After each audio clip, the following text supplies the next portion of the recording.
विश्व स्वास्थ्य दिवस अवसर में झारसुगुड़ार आयोजित हो एक विशाल निःशुल्क स्वास्थ्य शिविर ଯେଉଁଠାରେ 740ରୁ ଅଧିକ ରୋଗୀ ନିଃଶୁଳ୍କ ଚିକିତ୍ସା ସେବାର ଲାଭ ଉଠାଇଛନ୍ତି।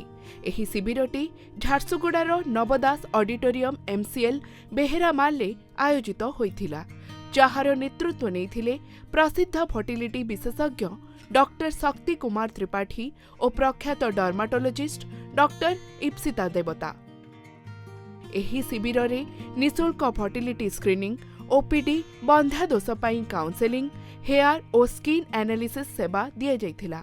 ଏହା ସହିତ ସମସ୍ତ ରୋଗୀଙ୍କୁ ମାଗଣା ଔଷଧ ମଧ୍ୟ ବିତରଣ କରାଯାଇଥିଲା। ଶକ୍ତି ଫାଉଣ୍ଡେସନ ପକ୍ଷରୁ ଆର୍ଥିକ ଭାବେ ପଛୁଆ ଦମ୍ପତିଙ୍କ ପାଇଁ ଚାରିଟେବଲ୍ IVF ପାଇଁ ନିର୍ବାଚନ ପ୍ରକ୍ରିୟା ମଧ୍ୟ କରାଯାଇଥିଲା, ଯାହା ମାଧ୍ୟମରେ ସେମାନେ ନିଃଶୁଳ୍କ ଭାବେ ଗୁଣବତ୍ତାଯୁକ୍ତ ଫର୍ଟିଲିଟି ଚିକିତ୍ସା ପାଇପାରିବେ।